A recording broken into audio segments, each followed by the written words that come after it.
Go.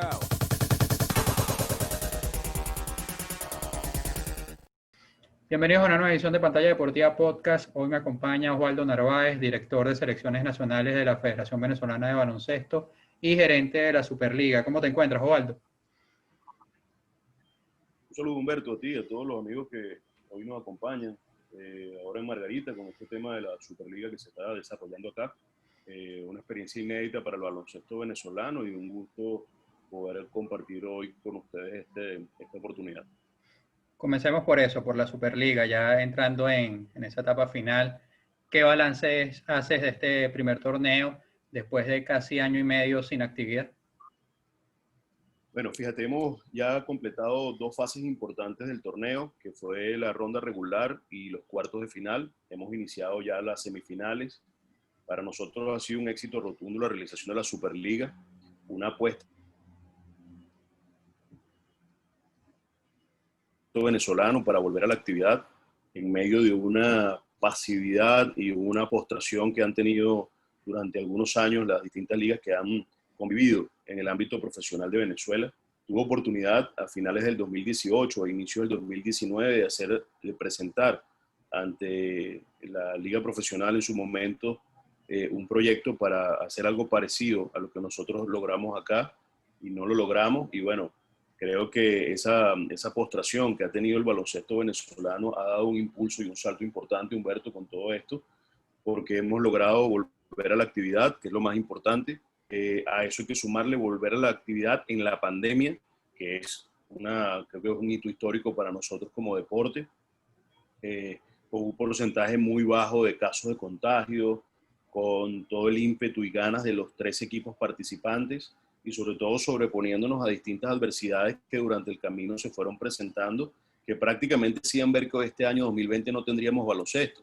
Y al final no solamente logramos hacer una edición de la Superliga, sino que además tenemos una difusión enorme. Por vez primera tenemos 2 canales nacionales de grandísimo nivel pendientes de las transmisiones.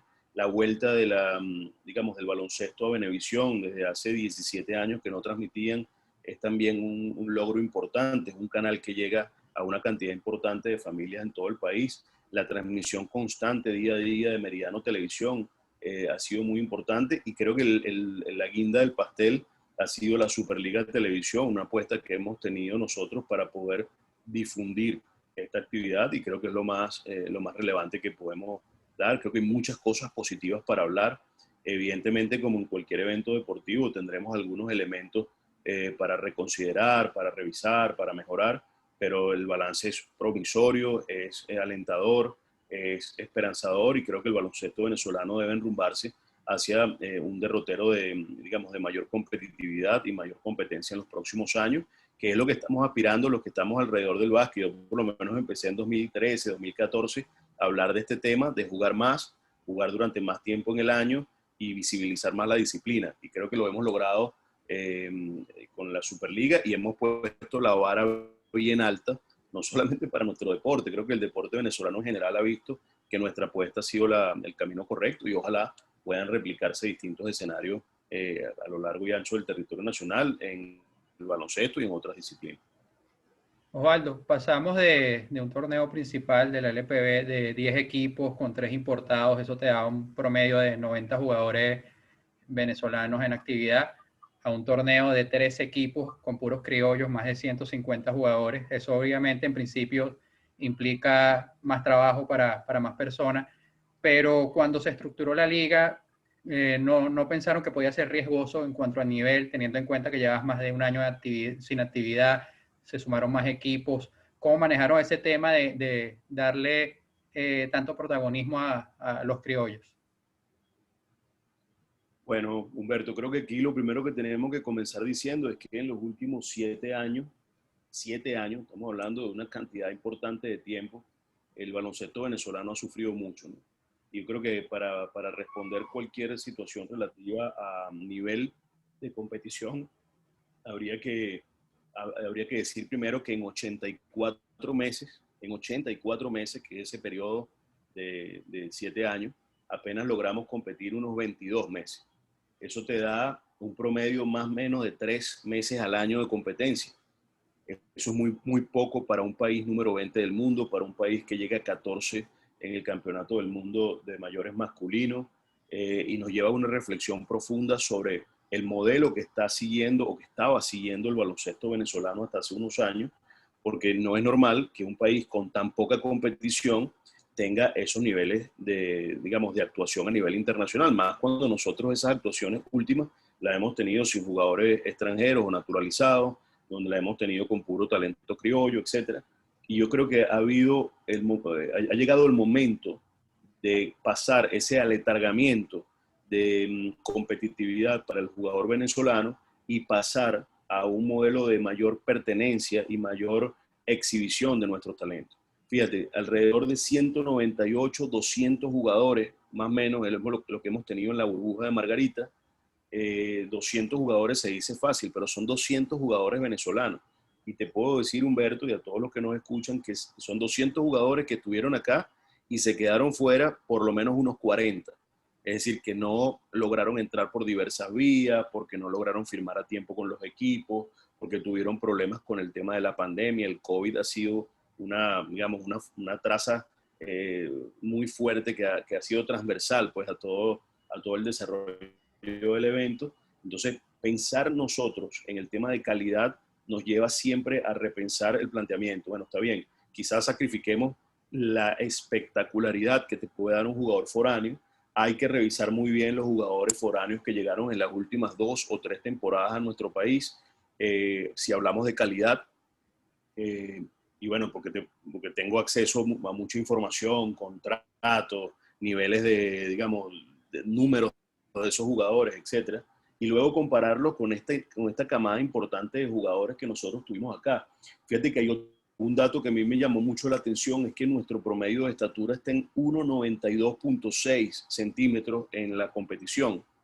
Y sí, es bajo en comparación a otras ligas, pero si yo lo comparo con la Liga de Argentina, tiene 1,94, o la Liga de Brasil, que tiene 1,95, no me veo tan lejos. 3 centímetros es mucho en el ámbito internacional. Hay ligas europeas que tienen un promedio de estatura de 1,96 m o 1,97 m, sobre todo las de Europa del Este, y nosotros tenemos una liga de 1,92 m de promedio. Es bastante. O sea, creo que esto es algo resaltable. Hay una gran cantidad de jugadores que han sido visibilizados, que tuvieron oportunidad de tomar un balón en el ámbito profesional por primera vez en toda la historia.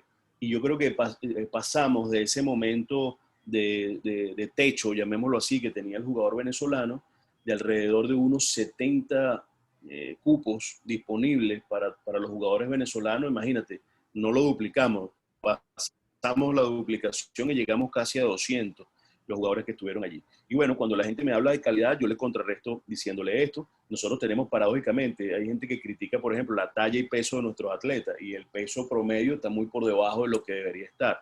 Sí, hay jugadores excedidos de peso, pero hay que mirar hacia atrás. Tenemos 1 año y 6 meses o 7 meses sin competición. O sea, ¿qué quería la gente? Que tuviéramos aquí jugadores fitness que comiendo puro carbohidratos, alimentándose como podían, sin trabajo, porque esto la gente la gente que critica no mira, digamos, el planteamiento inicial. Y bueno, ¿en qué condiciones tomaron los equipos estos jugadores? Yo creo que ahí, Humberto, hay que centrarnos mucho a pensar o a repensar los planteamientos, porque la Superliga ha surgido como una opción para mantener el baloncesto de más alto nivel en funcionamiento. Hay que pensarse en un periodo quizás de 2 o 3 temporadas ya empezar a traer jugadores foráneos. Lo más probable es que nosotros juguemos la próxima edición en marzo, con una burbuja de nuevo. Esto nos va a permitir volver a concentrar a todo el personal en una sola actividad, pero ya estamos pensando en octubre con un torneo un poco más extendido, ida y vuelta, con una posibilidad de jugar, como básicamente lo hemos planteado en múltiples oportunidades, en 3 conferencias. Y yo creo que allí hay que repensar que los venezolanos vamos a tener oportunidad de ver a nuestro talento. Recordemos también, Humberto, que a finales de los años 70 y a principios de los 80 se jugaba un torneo de puros criollos. Y estamos revisando estadísticas, etcétera, y sí, hubo mucha espectacularidad cuando la Liga Especial pasó a tener importados. Y yo creo que, bueno, llegamos al punto, después de esos 84, apenas 3 meses de competencias profesionales anuales, bueno, hacer como el ave fénix de la ruina, poder salir victoriosos, tratar de que este resurgir del baloncesto venezolano sea verdaderamente una evolución. Y además, esos 200 jugadores que tenemos nosotros, o que tuvimos nosotros durante toda esta burbuja, imagínate, todos con contratos, todos con un sitio donde ampararse. Hay gente que critica, bueno, que puede haber deudas, etcétera. Sí, puede haber deudas, y hay deudas, hasta en la Euroliga hay deudas. En la NBA no se ven, pero en otras ligas se ven.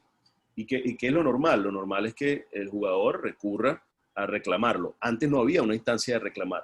Antes no se conocían ni los contratos.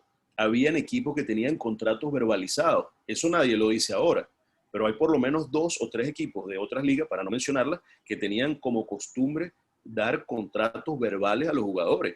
Si te gusta, te contrataban, si tú caías bien, te pagaban, y de repente si el equipo no ganaba, como no había una relación contractual, a usted no le pagaba. Eso también hay que decirlo. Y bueno, quizás este torneo ha sido experimental para ver muchas cosas. Ahí es un torneo perfectible.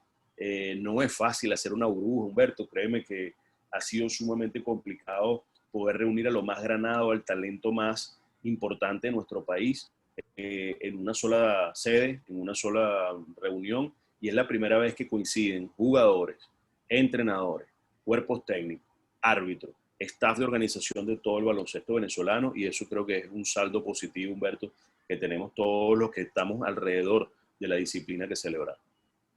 Osvaldo, ya comentabas el tema de las posibles deudas, que es quizás lo que más genera esta primera Superliga, es digamos, una cierta incertidumbre de que no se repitan cosas que han sucedido en otros torneos, tanto sucedía en la LPB como podía suceder en la Liga Nacional.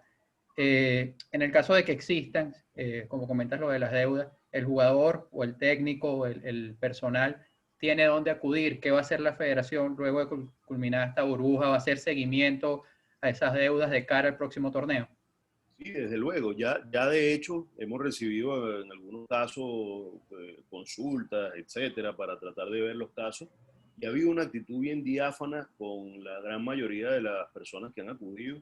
Antes había como un temor de hablar, un temor de decir las cosas, etcétera. Yo creo que todo tiene que tener un canal regular, y el canal regular hay que agotarlo antes de ir a las instancias públicas, ¿no? A mí me da mucha risa que hay gente apostando al fracaso y hay gente apostando a que salga mal la cosa. Y bueno, imagínate, antes no había dónde acudir cuando había una deuda en la LPB, por ejemplo, una deuda en la LPB, recurres ante ellos mismos y ellos mismos se pagan y se dan el vuelto. En este caso, hay instancias donde acudir, y nosotros como liga estamos dispuestos a garantizar que se cumpla lo que está establecido en los contratos. Yo creo que eso es lo más importante que aquí podemos tener. Hay contratos, la liga tiene copia de todos los 200 contratos, tienen los clubes que cumplir con sus contratos, y los clubes lo están haciendo. Realmente pueden haber uno que otro problema, uno que otro planteamiento de situaciones de impago, de retraso, etcétera, pero la realidad, Humberto, es que nosotros vamos a procurar que aquí no se repita más nunca esa fase de ostracismo, esa fase oscura del baloncesto venezolano, donde muchas personas todavía acarrean deudas importantes. Creo que recientemente vi a 2, 3 jugadores emblemáticos de nuestro país reclamando deudas importantes de uno de los equipos de la LPB, y bueno, lamentablemente esa situación, digamos, que ocurrió, pareciera que está en el limbo, porque, digamos, no hay instancias de reclamación, no hay instancias donde acudir, y en este caso con la liga sí, con la Superliga tenemos una instancia donde acudir. Nosotros tenemos una gerencia técnica funcionando, se han impuesto multas, sanciones, jugadores que han estado eventualmente, digamos, que han pasado a ser suspendidos por actuaciones dentro de la cancha, activados sistemas de apelaciones, es decir, cosas muy novedosas que nosotros no andamos divulgándolas, porque eso es el día a día de una liga. Las ligas tienen que tener esa capacidad, y nosotros lo planteamos, que es lo más importante, Humberto. No sé si tú recordarás que nosotros planteamos un sistema competitivo distinto en el ámbito profesional, y bueno, se encargaron mucho de no prestar atención a esa demanda que tiene el baloncesto venezolano, precisamente de que no se repitan esas cosas oprobiosas que ocurrieron durante muchos años. Osvaldo, ya pensando en ese torneo de 2021 que hablas que posiblemente sea en marzo, y volviendo al tema de quizás esa incertidumbre que le genera a uno, o esa duda que le genera a uno este primer torneo, una de las cosas que sucedía sobre todo en la Liga Nacional es que salían equipos muy exitosos, que tenían nóminas muy buenas, lograban éxitos aquí en la liga, afuera, y de un momento a otro desaparecían, ¿no? Era como una constante, equipos que tenían resultados positivos, pero no podían seguir el siguiente año. Este año tienes 3 equipos, espera, y hasta el momento se habla de 3 equipos más para el siguiente torneo. ¿Cómo espera la federación o qué piensa hacer la federación para que se mantenga la continuidad en estos equipos? Bueno, voy a empezar por el punto inicial de la continuidad de los equipos. Fíjate que yo he venido analizando, en el ámbito universitario, hemos venido analizando un poco la continuidad de los equipos profesionales de varias disciplinas deportivas del país, particularmente las del fútbol, que son las más emblemáticas. Quizás nosotros en este momento tengamos vagos recuerdos del Marítimo, del Deportivo Tipo, Humberto, que fueron, digamos, emblema en una época determinada, pero el fútbol ha sufrido de manera recurrente una cantidad digamos, de cambios, llamémoslo así, en el tema de su franquicia. En ese sentido, habría que revisar mucho de que esta experiencia de cambios de nombre a veces no es negativa siempre y cuando se mantenga en el tiempo la estructura de la competencia. Ahora bien, sí, la Liga Nacional tuvo muchos inconvenientes con la continuidad de sus equipos. Lo ideal en cualquier liga del mundo es que los equipos tengan continuidad. Pero créeme, Humberto, que en esta coyuntura actual, si eventualmente surgiera esa posibilidad de que algún equipo no tuviera continuidad, nosotros vamos a buscar los mecanismos de reemplazo y los mecanismos de garantizar a los jugadores que tengan oportunidades de trabajo. Porque no solamente, ojo, y no solamente los jugadores, Humberto, tenemos también los cuerpos técnicos, entrenadores, los medios de comunicación. Ustedes mismos como medios de comunicación me he quedado gratamente sorprendido de la gran cantidad de coberturas que se han dado en el ámbito de la Superliga a la actividad. Entonces, evidentemente nosotros tenemos que apuntar a la continuidad y la gran tarea que nos hemos impuesto como meta es poder tener el soporte financiero garantizado de los equipos. Fíjate que ya hemos venido hablando de cosas muy interesantes. Te pongo algunos ejemplos. Lo primero es la prosecución en cada uno de los equipos de garantías, digamos, de fondos de fideicomiso o fondos que permitan a los equipos tener una especie de fianza para cubrir sus costos. Eso es un punto bien importante que nosotros ya estamos analizándolo con seriedad para la próxima temporada de 2021 o las próximas temporadas del 2021. Y adicionalmente a esto, habría que hablar muy seriamente de la estructura presupuestaria de los equipos. Y ha surgido un elemento, y esto te lo doy, digamos, como primicia, porque lo hemos discutido brevemente, pero ya hay como un consenso general para tener un piso salarial.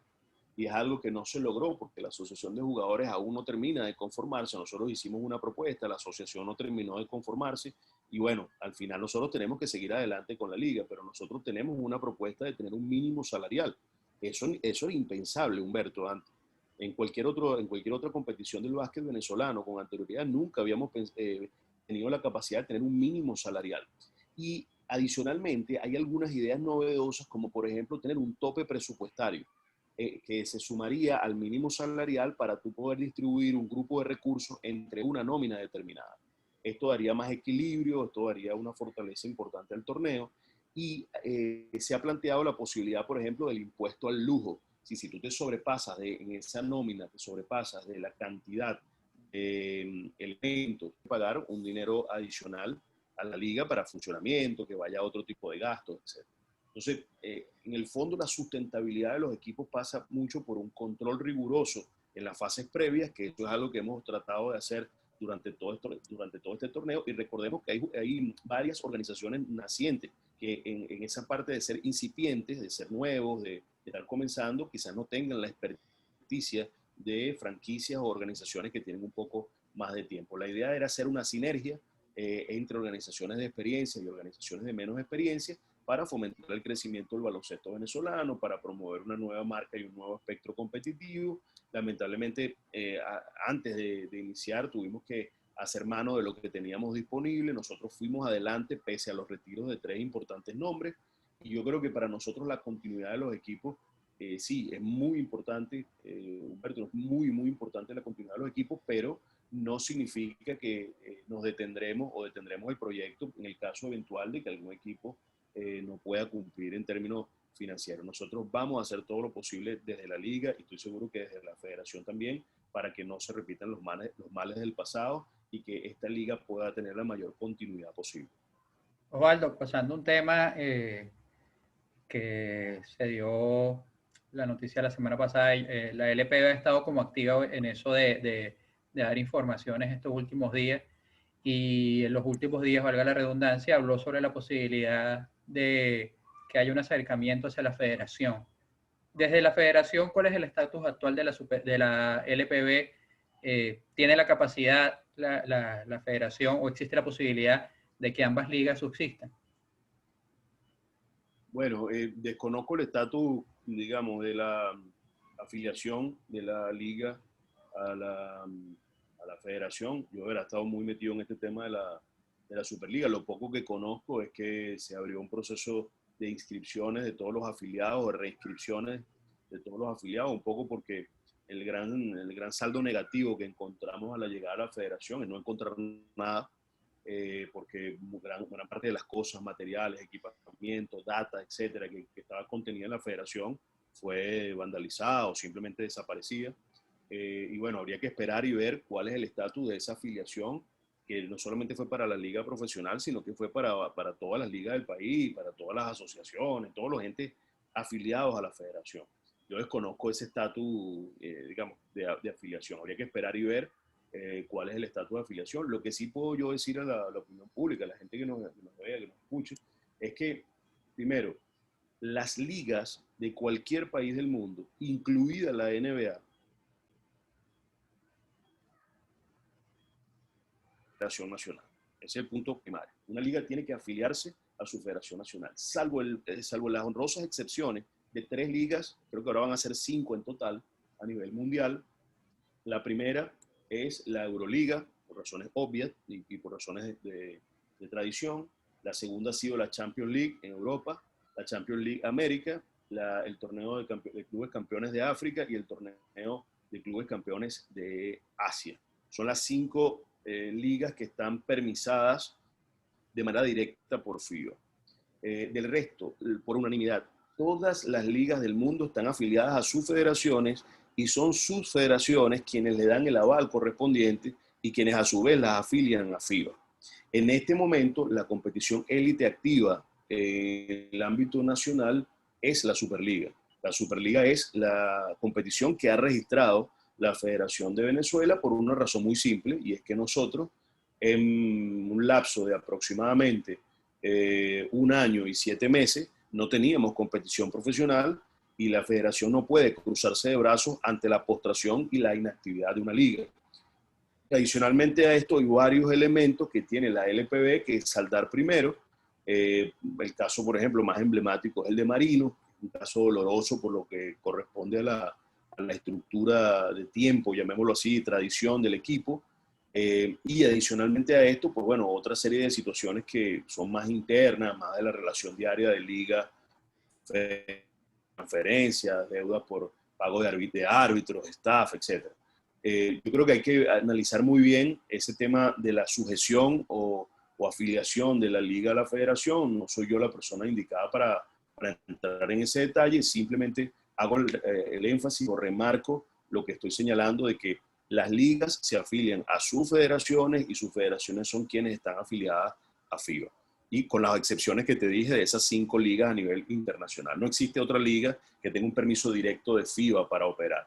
Ni siquiera en la Liga Nacional de Baloncesto Profesional de México, cuya federación está suspendida, las transferencias internacionales de esa liga pasaron por una federación suspendida.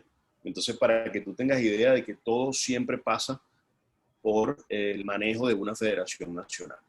Ahora bien, en cuanto a si pueden jugar en conjunto, en el nivel élite no. Tendría que haber una liga de preeminencia y una liga que funcione como segunda división o segundo nivel, lo que le llaman second tier, el top division o élite, nivel élite, y está la segunda división o el segundo nivel, y habría que coordinarse si eventualmente ese fuera el caso. Yo creo que de la federación siempre estuvo la mano extendida el inicio, puede buscar la noticia desde el inicio de la liga. Se invitó a todos los equipos de la LPB, hubo creo que 3 o 4 excepciones, una excepción por no tener permisología de su gobernación, otra excepción por el tema también de permisología de estadios, el tema de marinos, que es la tercera, y hubo un retiro, que como recordarás fue el retiro del equipo Panteras, que fue, digamos, los primeros que dijeron que no iban a participar, y sin embargo la Superliga siguió su camino, siguió el camino que corresponde. Hoy por hoy, la totalidad de los jugadores están bajo contrato y la federación sigue los lineamientos de FIBA con relación al tema de la transferencia, internacionales y nacionales, y bueno, el tema de la ficha como tal, creo que lo ha anunciado varias veces la federación, ha sido completamente abolida, por llamarlo de alguna manera, un concepto medieval, esclavista, que sin ningún tipo de relación contractual entre el jugador y el club, hacía que los jugadores estuvieran en una burbuja metidos y no pudieran ni siquiera tener opción de reclamar. En ese caso se perdieron cantidades importantes de talento, se perdió cantidad importante de generaciones. Hoy por hoy los novatos de esta liga que están debutando a los 23, 24, hasta 25 años hemos tenido jugadores en debut. Eso a mí me llama mucho la atención, Humberto, que la prensa no lo diga.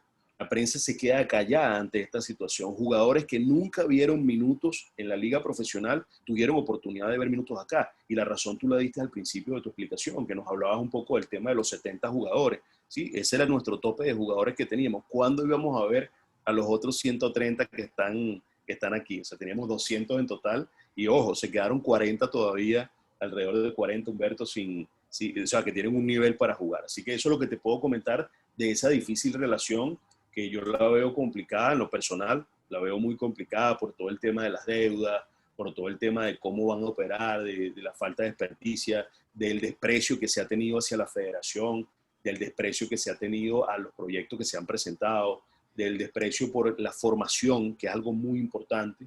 Son, en la gran mayoría de los casos, no en todos, pero en la gran mayoría de los casos, son equipos que se activan por un periodo de tiempo muy corto. Se activaron, jugaron y luego se desactivaron, para no hablar del tema de los recursos económicos. Así que, bueno, ese es el resumen en cuanto al tema del EPB. Osvaldo, pasemos ahora a hablar de otro tema en el que también estás involucrado como director de selecciones nacionales. La selección nacional en medio de esta Superliga enfrentó la segunda ventana eliminatoria al AmeriCup de 2022. ¿Cuál es el balance de esta segunda ventana? Bueno, yo creo que hay que señalar primero que nosotros configuramos un equipo que iba a surgir de la Superliga. Nosotros con las falencias, con los problemas, con las virtudes y desventajas que pudiéramos tener, la base del equipo tenía que surgir de la Superliga. Y aquí hay que analizar esto muy bien, porque no es un equipo que contaba con nuestras figuras en el extranjero. Gregory está en Rumanía, Jordan está en Francia, tenemos, digamos, a un conjunto de jugadores fuera del país, pero estos dos jugadores se encuentran fuera. Cubillán está en España. Entonces, de alguna u otra forma, tuvimos que hacer hacer nuestro fuerte dentro de la Superliga. Logramos 2 victorias, creo que eso es lo más relevante. A mí me daba risa y yo ponía en redes sociales un poco sobre, bueno, está bien, no se ganó como se ganaba antes a Chile por una cantidad de tiempo, como que si Chile no estuviera trabajando, como que si ellos fueran muchos, o no sé, una federación que está trabajando, como lo decía, no tienen problemas en Chile entre la liga y su federación, y ellos en los mismos 84 meses que yo refería al principio de la entrevista, donde nosotros apenas tuvimos 22, 23 meses de competencia, ellos han tenido casi 56, 57 meses. Entonces, esto te da a ti a entender de que el planteamiento de sostenibilidad de sus equipos nacionales se basa fundamentalmente en la actividad. Hay que analizar muy bien que esta liga viene dada en el medio de una pandemia. Tú ves los equipos que perdieron a nivel internacional, bueno, imagínate, se perdió España, su campeona mundial, ante Israel. Y esto no hace digamos, a ese equipo no lo hace inferior bajo ningún concepto a, digamos, al equipo que le venció. Es simplemente la coyuntura en la cual estamos. Yo creo que hay que analizar muy bien esta coyuntura especial, llamémoslo así, de la pandemia. Evidentemente para nosotros hay muchos temas reflexivos que hemos venido viendo algunas cosas que son para nosotros interesantes. El recambio generacional tiene que llegar, en algún momento tenemos que lograr un recambio generacional. Antes la gente pedía a los jóvenes, ahora se pone a los jóvenes y bueno, ¿por qué perdemos por qué se nos acercan y estamos a punto de perder con estos países? Entonces, imagínate, Humberto, para nosotros es risible desde el punto de vista de un análisis riguroso de la actividad, pero nos tomamos muy en serio nuestra clasificación a la AmeriCup y como te dije, tomando como base nuestra experticia de la Superliga, logramos 2 victorias sufridas en ambos casos, pero las logramos.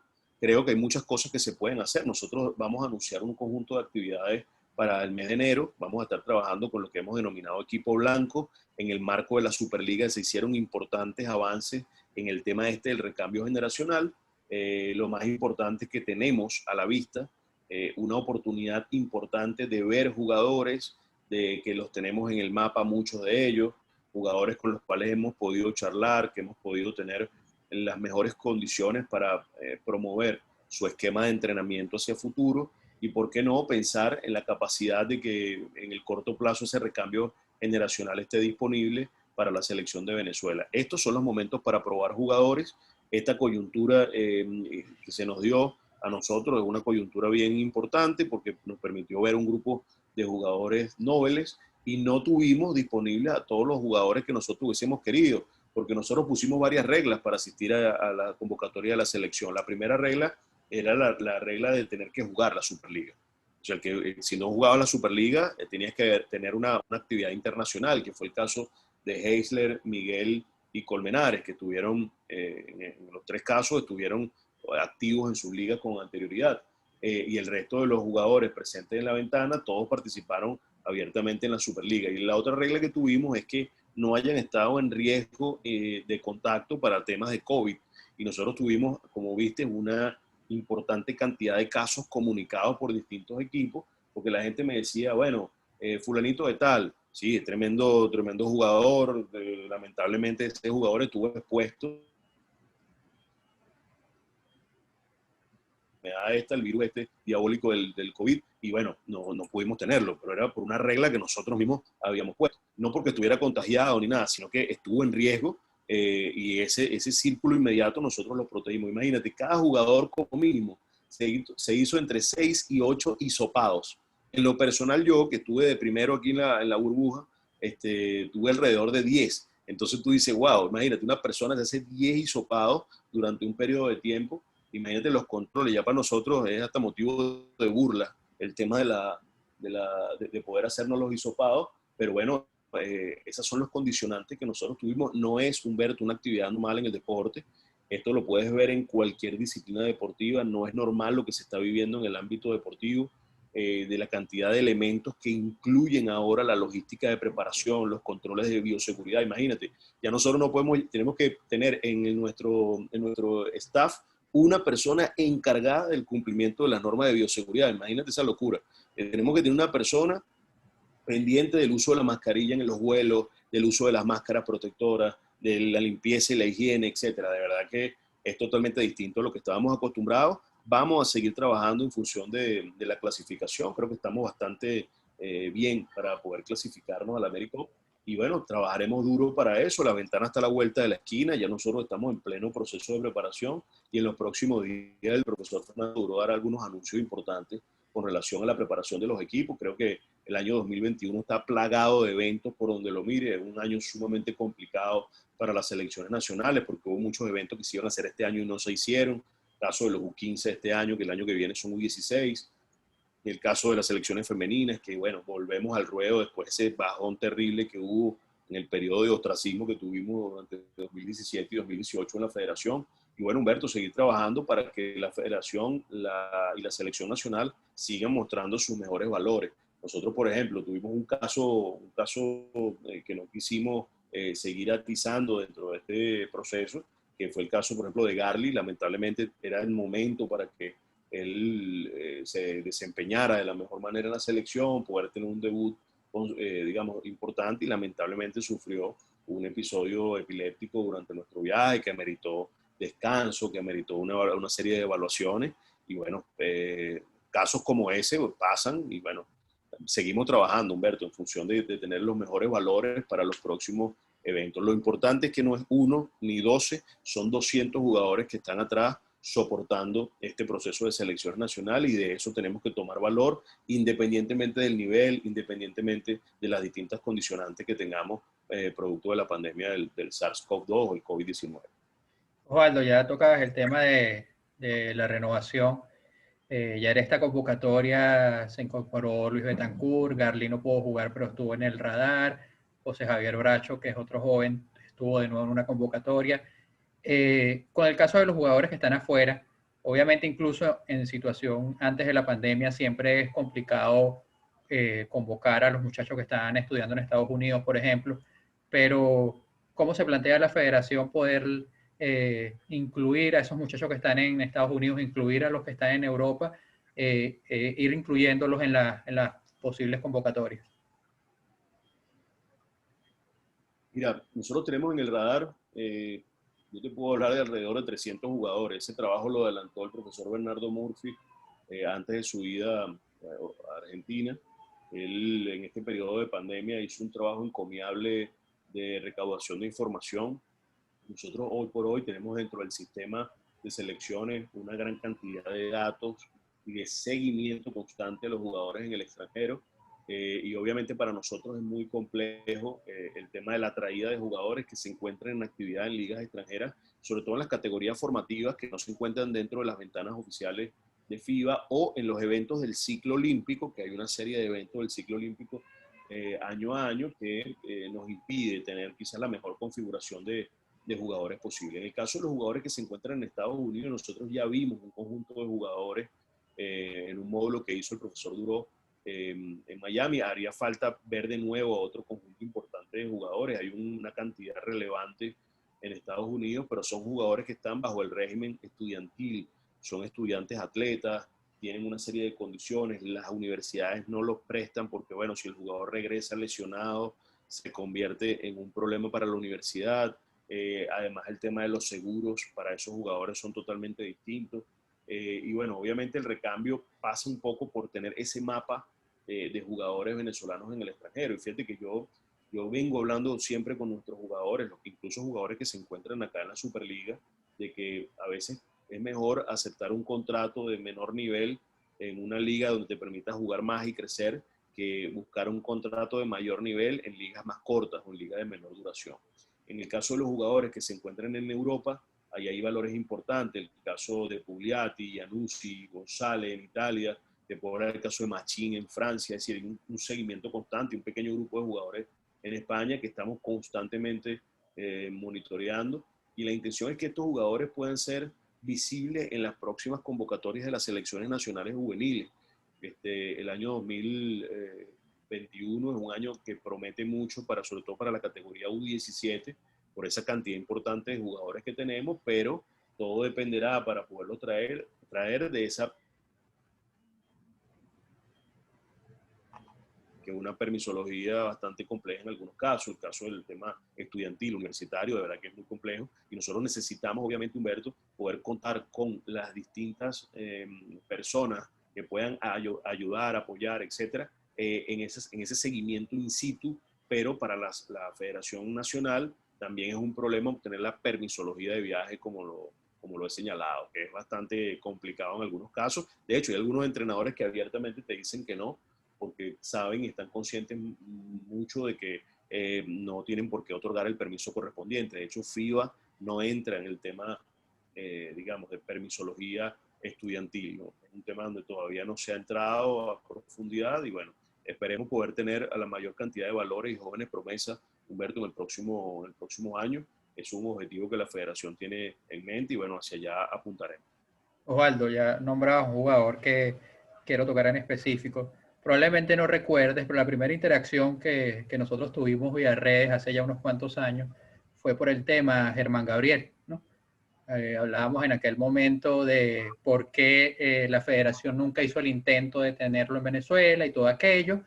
Y el tema de Pugliatti, de Fabricio Pugliatti, me recuerda un poco eso. Fabricio es un muchacho que ya ha vestido la camiseta de la selección nacional, estuvo en el pasado U15, pero comienza a destacar un poco en Italia, ya debutó de manera circunstancial, pero debutó en la segunda división, ya se le comienza a mencionar en Italia como un posible jugador de selección.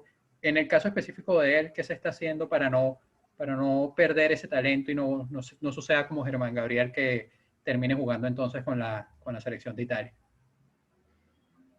Y bueno, en el caso de Pugliatti, él ha jugado para la selección de Lazio, que es una selección regional allá en Italia, como es la parte de la capital. Nosotros hacemos un seguimiento constante, como te dije, Iannuzzi, creo que el otro se llama González, no recuerdo exactamente los nombres de todos, pero son muchos los que están en Europa. Y todos estos jugadores se han tocado de manera permanente y nosotros tenemos la intención de que ellos vistan la camiseta nacional en el Suramericano U17 el próximo año. Y bueno, nosotros no podemos prohibirle a nadie determinar su nacionalidad. Lo que sí estamos claros es que hay jugadores como esto que tú mencionas, que ya han vestido la camiseta de Venezuela en torneos anteriores, caso del suramericano U14, etcétera. Evidentemente para nosotros es muy importante que el jugador tenga sentido de pertenencia. Y hay algo más importante aún, y es que la Selección Nacional de Mayores espera que en su ida de preparación al campeonato preolímpico en Lituania pueda tener un encuentro con estos jugadores que se encuentran en Europa. De alguna manera u otra reunirlos, disponibles, porque es un periodo vacacional y bueno, podríamos de repente unirnos a ellos. Casualmente el día martes de esta semana se hizo una reunión para poder establecer sitios posibles de concentración y por qué no pensar en hacer convocatorias importantes a los jugadores, porque para nosotros es sumamente importante tenerlos en actividad, ¿no? Yo creo que hay que ver bajo qué criterio la federación pudiera enamorarlos, pero hay una realidad dramática y es que se encuentran fuera del país. El tema de viajes hacia Venezuela o la actividad que nosotros podemos ofrecerle en este momento pasa mucho por ese contacto directo que hemos venido teniendo con ellos y que estén incorporados en el radar, que estén en la plataforma visible, que nosotros podamos tenerlos en esa cobertura, de verdad que es lo más importante y ojalá podamos aprovechar esa diáspora que hemos tenido en los últimos años para poder elevar el nivel de algunos de nuestros jugadores, sin descuidar obviamente la actividad local y todo lo que necesitamos hacer a nivel interno para salir adelante.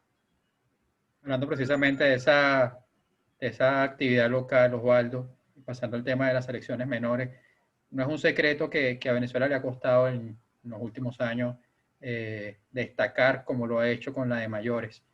Teniendo en cuenta el tema de que el 2021 no parece cambiar mucho lo de la pandemia, ¿cómo tiene estimado la federación trabajar con las selecciones menores en este 2021 aquí en Venezuela? Mira, hay todo un planteamiento de poder aplicar el mismo sistema de las selecciones nacionales de mayores a las menores. Hemos logrado tener un convencimiento de la necesidad de poder activar el poliedrito como epicentro de ese proceso de formación. Nosotros debemos iniciar concentraciones y módulos para el plan altura alrededor del día 8 de enero, eso lo deben estar anunciando la federación próximamente y también vendrán otros anuncios también durante el mes de enero para la convocatoria de los módulos de las categorías U15, tanto masculinas como femeninas. Para nosotros es sumamente importante tener dentro de nuestro espectro de competición siempre el elemento de contar con una preparación adecuada antes del viaje. Recordemos que en los últimos, particularmente en los últimos 3 años, yo diría desde que empezó el boicot contra el entonces presidente Carmelo Cortés, con el tema de recursos, de no dar recursos, de no recursos, para poder ahogar la gestión y poder tener un fin ulterior durante el año 2017 y 2018, que vino la crisis institucional. Evidentemente los resultados pero los resultados en el fondo, Humberto, hay que analizarlos con una gran lupa, porque cuando tú dices mundial de categorías menores, también hay que recordar que en ese momento de, digamos, el ámbito competitivo regional o subregional, no habían tantas potencias ni había tanto desarrollo en el ámbito juvenil como lo hay en este momento. Y en el momento que Venezuela dejó de tener competiciones juveniles nacionales, coincide con la caída digamos, de la cantidad de jugadores que puedes tener disponibles y mostrar en categoría formativa. Yo tengo una teoría sobre esto y es que, bueno, al no tener más juegos nacionales, los estados dejaron de invertir en deportes colectivos, particularmente dejaron de invertir en baloncesto. El baloncesto se convirtió en un deporte muy chico en el ámbito de las asociaciones y como tú ahora has visto, hay poca actividad asociativa en algunos casos, en algunas categorías y por supuesto el niño que está en proceso formativo y de crecer prefiere irse a dónde? Al béisbol, al fútbol, que tiene mayor visibilidad en televisión, antes que irse al baloncesto. Entonces, no es casual que los últimos Juegos Nacionales, no sé de cuándo datan, no sé si fue 2009, 2007, no recuerdo exactamente, pero de ahí en adelante creo que se hicieron unos Juegos Nacionales en 2012, 2013, y de ahí para adelante no se hizo más nunca Juegos Nacionales. Esto que nos ha llevado a que haya un vacío de la intención de actividad competitiva en el ámbito juvenil. La discusión, Humberto, pudiera ser muy larga para nosotros poder buscar las causas de todo esto. Lo que sí estamos claros es que es nuestra responsabilidad presentar el mejor equipo disponible que tengamos en cada una de las categorías.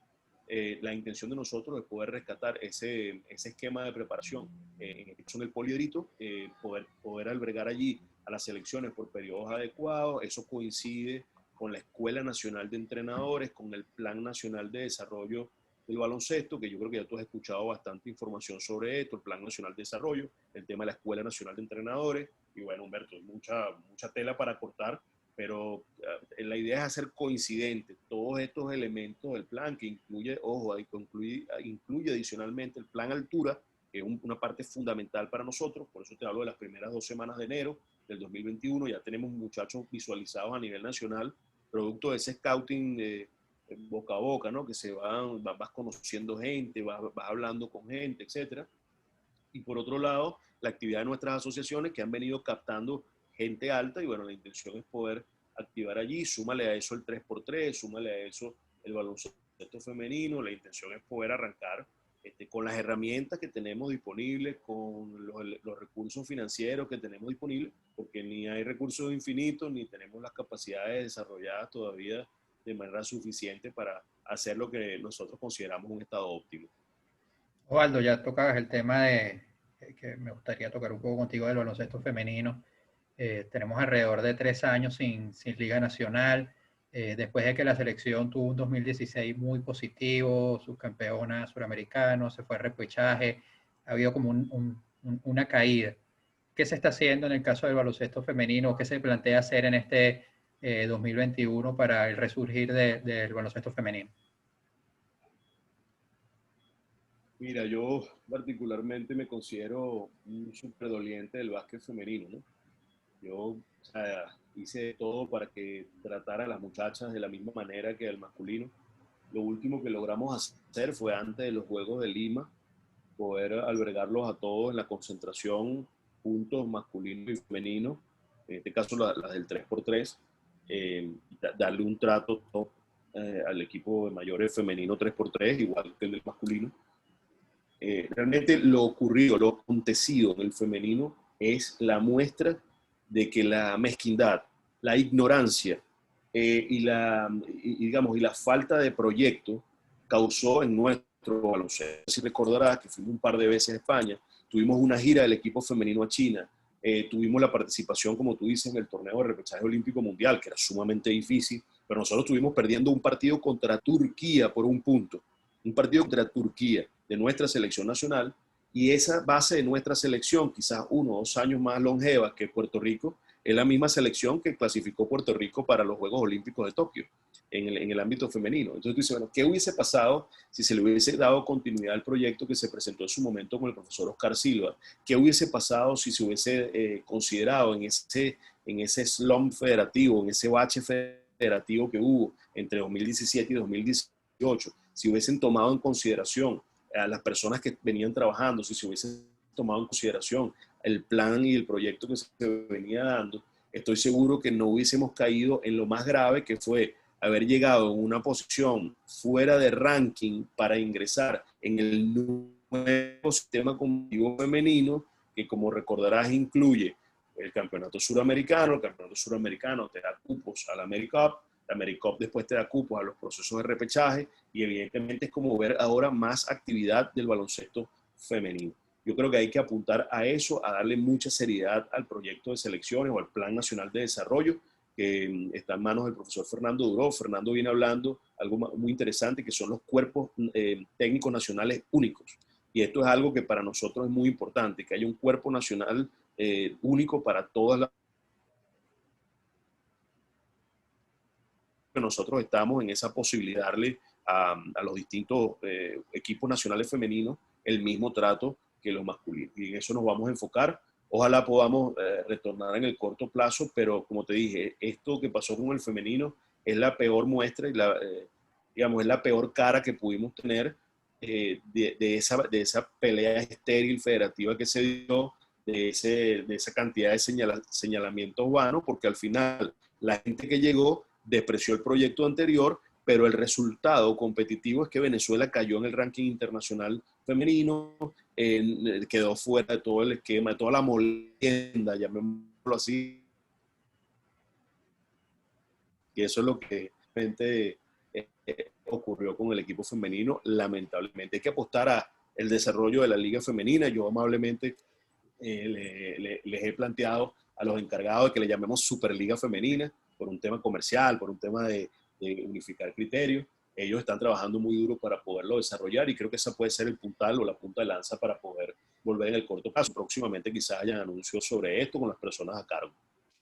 Osvaldo, otro tema que creo que va por el mismo lado, el tema del 3x3. Recuerdo que la última entrevista que yo te hice antes de esto fue en la gestión de Carmelo Cortés, y hablabas en ese momento, previo a la primera ventana de las eliminatorias al Mundial, de lo que se había logrado en el 3x3, que Venezuela figuraba en el top en todos los rankings, y el trabajo que se venía haciendo. Eso hoy no está sucediendo. ¿Qué se está haciendo para retomar eso? ¿Cómo se plantea el 2021, teniendo en cuenta que el 3x3, el trabajo que se hizo en aquel momento, incluía muchos eventos, digamos, de calles, en zonas populares, que quizás en esta situación actual de pandemia va a ser complicado llevar? Mira, el 3x3 también se une a ese bache tan grande que tuvimos. Creo que lo único que se logró salvar allí eh, fue el tema de la selección de mayores, porque hasta el Trofeo de México se perdió. Yo creo que el tema del 3x3 es la muestra viva también de que la falta de trabajo lleva a importantes retrocesos. Nosotros logramos hacer alrededor de 115 eventos durante el año 2014 y 2015, y esa cifra la elevamos alrededor de 140 en 2016. Y bueno, cuando empieza la pelea esta, el corte de recursos y apaga y vámonos, nosotros esperábamos que la gente que llegara pues tomara la bandera de hacer eventos, de hacer cosas, de registrarlo en la plataforma. Fíjate tú que se hizo un proyecto muy interesante en la Serie A y posteriormente en la Liga LED, que aportó 0 puntos al ranking nacional, 0. Es decir, que hicieron una actividad enorme, quizás con la mejor intención del mundo, quizás con el ranking internacional. El 3x3 tiene un proyecto que se presentó a la Junta Directiva. Entiendo que debe en los próximos meses hacerse ya público el tema de ese proyecto. Se han planteado diversos elementos y otras opciones, pero hay una gran confusión en el tema del 3x3 en el ámbito asociativo, en el ámbito del público en general, y que el 3x3 es una actividad de uso público, que sí puede tener competición asociativa, etcétera, pero cualquiera puede jugar 3x3. Tuvimos ya un primer elemento este año, que es la realización de la Superliga 3x3, como un demo que se hizo en el marco del desarrollo de la Superliga. No sé si tuviste oportunidad de verlo, pero tuvimos 8 juegos, se hizo una actividad como demostrativa, medimos los tiempos, vimos más o menos el periodo de competencia, sabemos que podemos hacer un playoff de la mejor manera, y obviamente el 3x3 necesita actividad. Yo creo, Humberto, que hay que enfocar a todos los interesados en poder meterse en un esquema de mayor cantidad de eventos. Estos eventos deben ser organizados sí o sí por la gente digamos, de las asociaciones, por personas particulares que quieran desarrollar la actividad. El baloncesto no puede ser un deporte secuestrado, tiene que ser un deporte público, un deporte donde tengamos la mayor cantidad de gente participando. Y para allá yo creo que vamos, esa es la apuesta que la federación debe hacer, de no solamente fortalecer el trabajo con nuestras asociaciones, sino que también dar un paso más allá y hacer que las ligas promuevan el desarrollo de sus eventos, de que tengamos más y mejores jugadores de 3x3, sobre todo que el tema de los jugadores de 3x3, Humberto, tienden a ser jugadores especialistas, no jugadores, digamos, el 5x5 tradicionales, sino que los del 3x3 tienden a ser jugadores especialistas. Hacia allá vamos y bueno, esperemos que esto nos dé a nosotros los mejores elementos posibles en el corto plazo para también sacar el 3x3 de nuevo a flote, que llegó a estar en la cima del mundo literalmente, haciendo eventos en 4 o 5 estados del país. Imagínate a dónde podemos llegar haciendo eventos en el ámbito nacional. Osvaldo, ya para terminar, volviendo al tema de la selección que comentaste un poquito, sobre la preparación para el repechaje, ya tienen fechas de posibles concentraciones y hablabas de Europa como posible destino para estas concentraciones. ¿Qué tienen planteado hasta ahora? Sí, nosotros tenemos previsto que el grupo debería salir hacia Europa la última semana del mes de mayo, para estar el primero de junio, llamémoslo así, en un plan de 13 más ciclos, o de 3 ciclos semanales de entrenamiento, con un programa que pudiera incluir hasta 4. Nosotros todavía no tenemos nada de esto confirmado, pero estamos en fase de confirmación. Y bueno, la intención de repente para nosotros va a ser incorporarnos a ese proceso de preparación en conjunto con selecciones de distintas partes del mundo que también se van a concentrar en Europa, porque hay una serie de elementos de bioseguridad que no son normales, lo que a nosotros nos lleva a meternos en ese carril y a poder hacernos la cantidad de chequeos, controles, hisopados, todo ese tema, digamos, tenerlo lo más controlado posible. Y por supuesto para nosotros va a requerir una planificación muy exhaustiva y por eso te hablo de finales de mayo, terminar la segunda burbuja de la Superliga, de ahí poder emprender el viaje en junio, que eso es lo que está en la idea de todos nosotros. Y bueno, ya posteriormente se anunciarán todos esos detalles, porque hay una preparación, como te digo, rigurosa y minuciosa de todo el tema de la gira de la selección, que requiere obligatoriamente una preparación top para intentar competir en ese nivel. Venezuela tiene que obligatoriamente plantearse la posibilidad de seguir jugando en ese nivel. No es casual que tenemos digamos, varios años que no entrenamos al máximo nivel, solamente se hizo para el Mundial de China, pero el resto, todas las ventanas eran con preparación local, con gente local, digamos, sin partidos de fogueo. Y bueno, este es el nuevo esquema del fútbol mundial, del básquet mundial copiándose al fútbol, perdón. Y obviamente, al tener ese esquema de ventanas o de fechas, no nos da la oportunidad de foguearnos y yo creo que necesitamos obligatoriamente para poder competir en el ámbito internacional y particularmente en ese torneo tan difícil contra Lituania y Angola en la primera fase y luego, bueno, contra Eslovenia o Polonia, bueno, nos costará mucho, pero haremos todo el esfuerzo necesario para estar allí, para demostrar el mejor equipo nuestro.